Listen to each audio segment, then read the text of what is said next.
사랑하는 온화한 공동체 성도 여러분, 그리고 가족, 친지 여러분, 주님 안에서 여러분 모두를 환영하고 축복합니다. 우리나라 고유의 명절인 추석을 맞이하여 우리 성도님들께서 가족들과 함께 예배를 드리고 싶은데 어떻게 드려야 되나 고민을 하셨다는 이야기를 듣고 이렇게 영상으로 예배를 준비하게 되었습니다.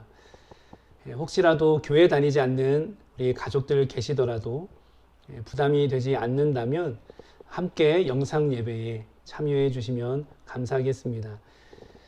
우리 그러면 하나님 앞에 우리 시간 예배하는 시간 갖도록 하겠습니다. 우리 성도님들 화면 보시면서 우리의 신앙을 사도신경으로 고백하시겠습니다. 나는 전능하신 아버지 하나님, 천지의 창조주를 믿습니다. 나는 그의 유일하신 아들 우리 주 예수 그리스도를 믿습니다. 그는 성령으로 잉태되어 동정녀 마리아에게서 나시고 본디오 빌라도에게 고난을 받아 십자가에 못 박혀 죽으시고 장사된 지 사흘 만에 죽은 자 가운데서 다시 살아나셨으며 하늘에 오르시어 전능하신 아버지 하나님 우편에 앉아 계시다가 거기로부터 살아있는 자와 죽은 자를 심판하러 오십니다. 나는 성령을 믿으며 거룩한 공교회와 성도의 교제와 죄를 용서받는 것과 몸의 부활과 영생을 믿습니다. 아멘. 우리 찬송가 559장 우리 찬양 드리시겠습니다.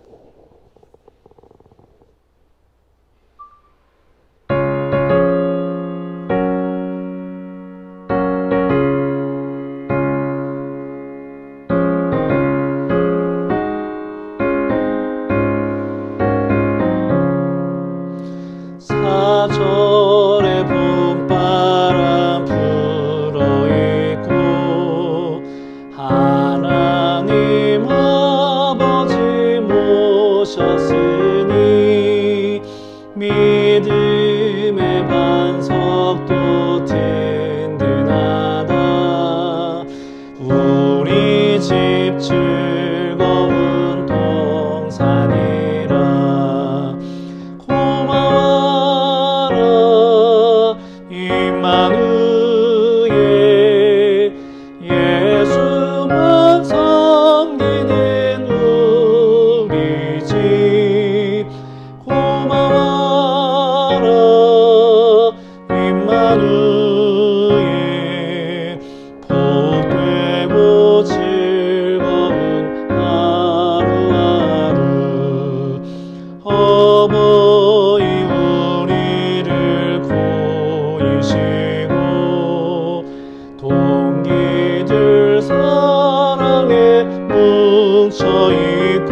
하나님 말씀 보겠습니다.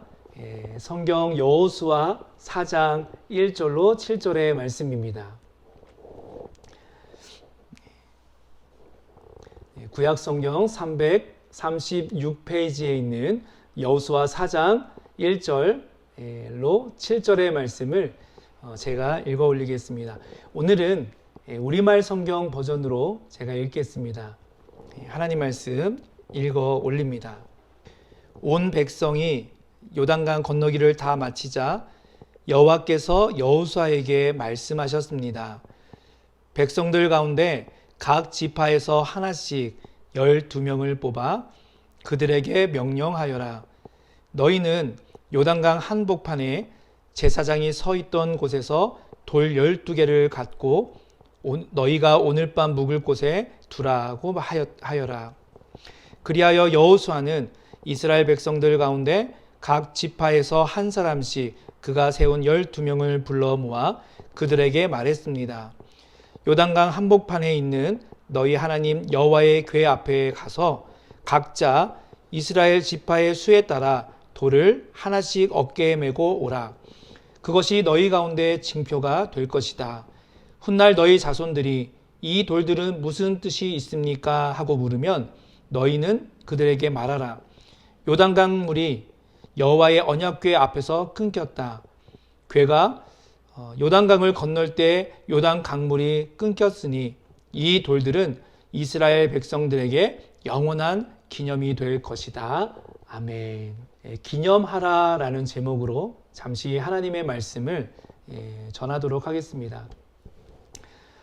이 내용은 이스라엘 백성들이 하나님께서 약속하신 너무나 살기 좋은 땅, 가나안이죠. 그곳을 가기 위해 요단강을 건너야 했습니다. 이들은 애초에 자신들이 종살이를 하고 대대로 종으로 살아야 했던 이집트를 하나님의 은혜로 빠져나왔어요. 그때 그 이집트를 빠져나오면서 저 멀리서는 이제 이집트 군대가 도망치는 이스라엘 백성들을 죽이겠다고 쫓아오고 있는데 그 앞에는 홍해가 떡하니 가로막고 있었습니다. 그런데 어떻게 됐습니까? 이스라엘의 지도자 모세가 손을 들자 홍해가 갈라졌습니다. 그리고 이스라엘 백성들이 그 홍해를 마른 땅처럼 건너갔습니다. 뒤돌아오던 이집트 군대는 어떻게 되었을까요? 그들은 따라오는 홍해로 따라 들어왔다가 다시 바닷물이 이제 덮치게 되면서 모두가 몰살되었습니다. 우리는 그때 그 사건을 모세의 기적이라 부르기도 하고 혹은 출애굽이라고도 하죠. 그렇게 하나님의 은혜로 이집트를 빠져나와서 그리 멀지 않은 너무나 비옥하고 좋은 땅, 그 가나안으로 하나님은 이스라엘 백성들을 인도해내십니다.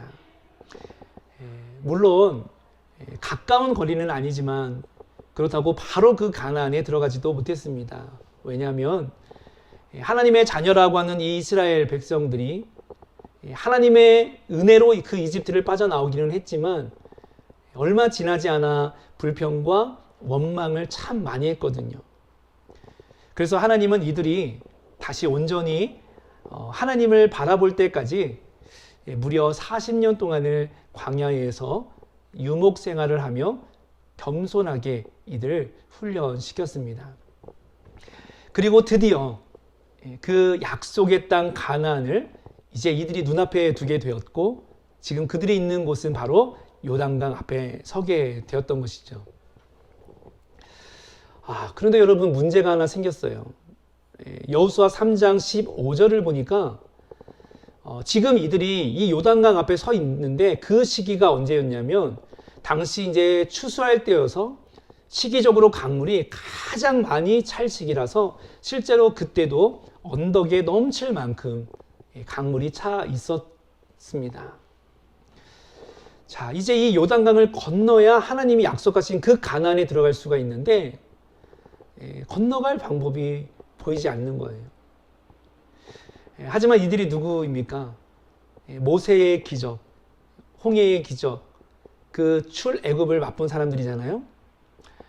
놀랍게도 하나님은요, 그때 그 기적과 우연이라고 말하기에는 좀 어려울 만큼 아주 비슷한 사건을 오늘 본문 속에서도 보여주고 계시죠.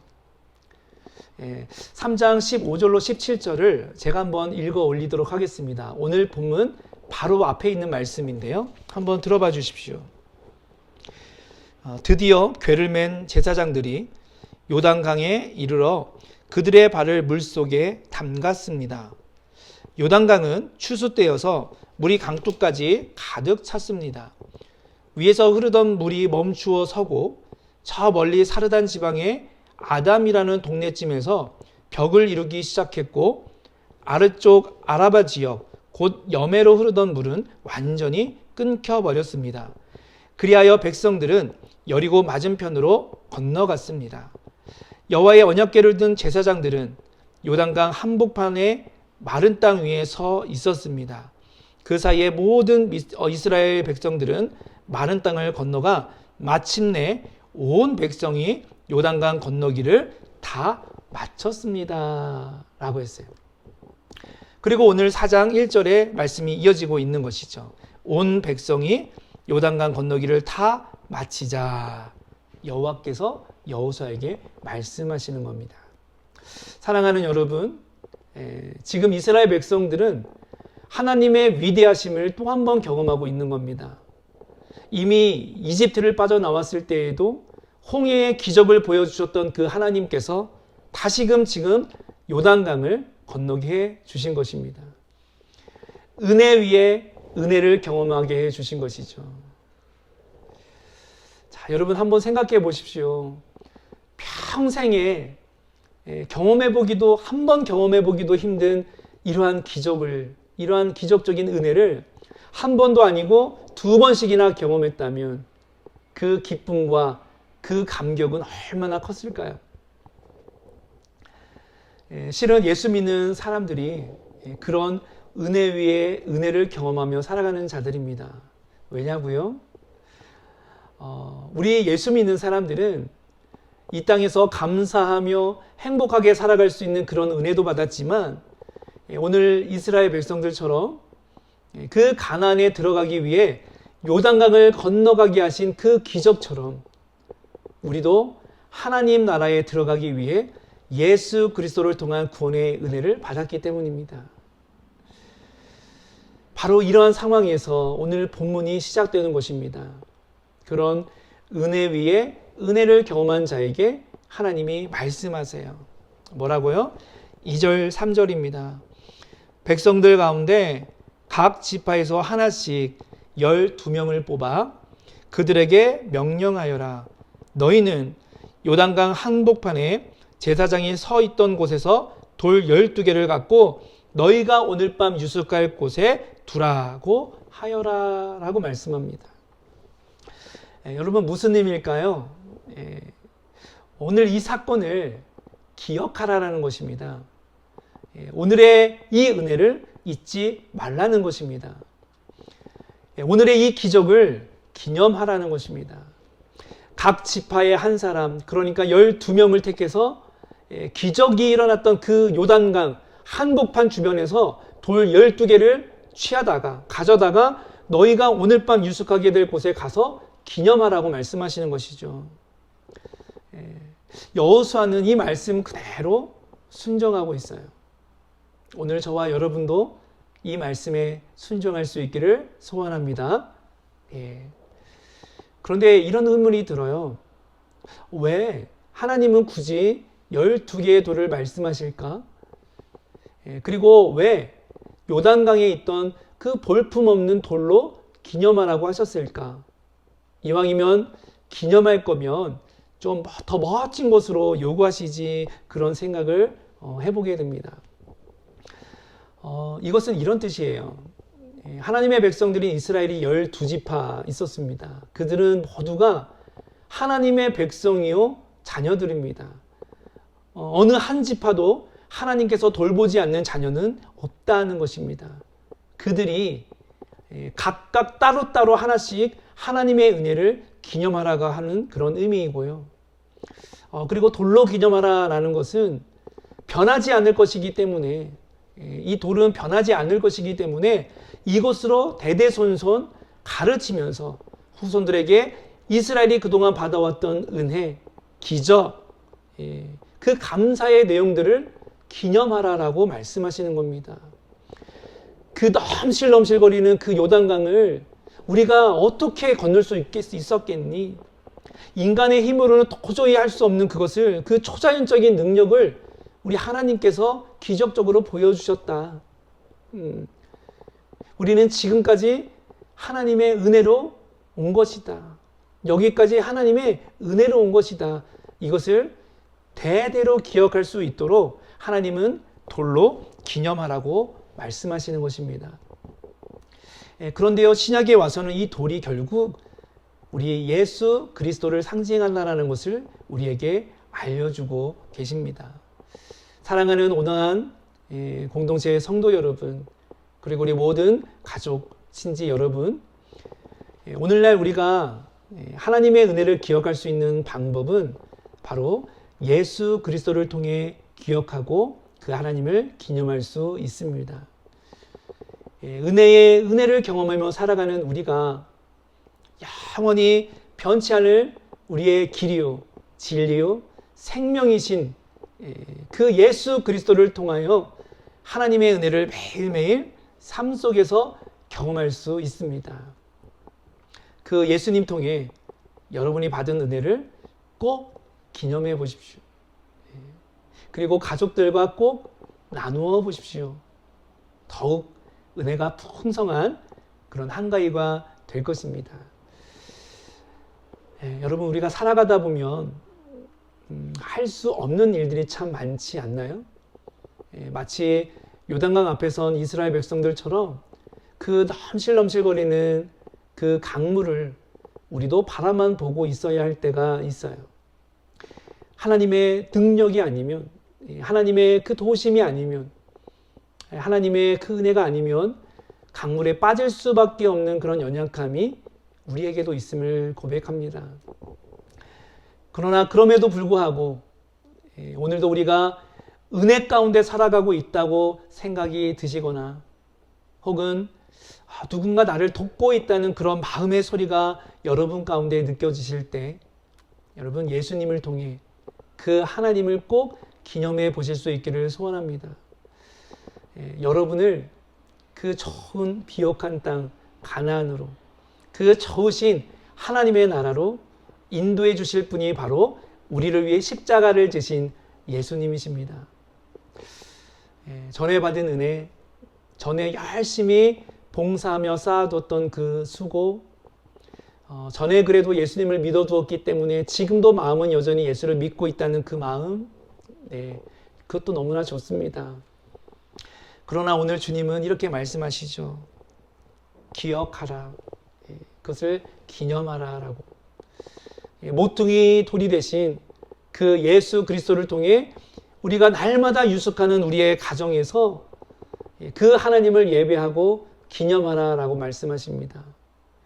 우리 고유의 명절 추석을 맞아 그동안 우리도 모르게 우리 가운데 베푸셨던 그 하나님의 은혜를 다시 한번 기억하고 기념하는 그런 특별한 명절이 되어서 은혜 위에 은혜만이 아니라 앞으로도 영원토록 우리 가운데 은혜로 함께하여 주실 그 하나님을 믿고 기념하며 살아가시는 우리 모든 가족들이 다 되실 수 있기를 주님의 이름으로 간절히 축복하며 축원드립니다. 아멘. 하나님 아버지, 예수 그리스도를 통해 하나님께 받은 은혜를 기념할 수 있도록 인도해 주신 것을 감사합니다.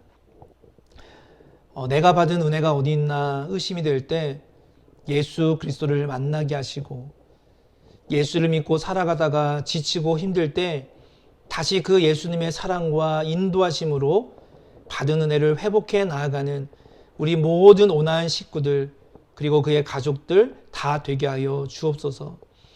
명절날 이렇게 하나님 앞에 기념하며 예배할 수 있음에 다시 한번 감사하옵고 베풀어 주신 주님의 은혜를 찬양합니다. 우리의 이 예배를 받아 주시옵소서. 지금은 우리 주 예수 그리스도의 은혜와 하나님 아버지의 넓으신 사랑과 성령님의 도우심과 역사하심이 예수 그리스도를 통해 하나님의 은혜를 기념하며 살아가기로 다짐하는 이 자리에 머리 숙인 주의 백성들과 그리고 그의 가족과 친지들 머리 위에 또한 앞으로 주님을 믿으려고 하는 예비된 주의 자녀들까지도 이제로부터 영원토록 함께 계실지어다. 아멘.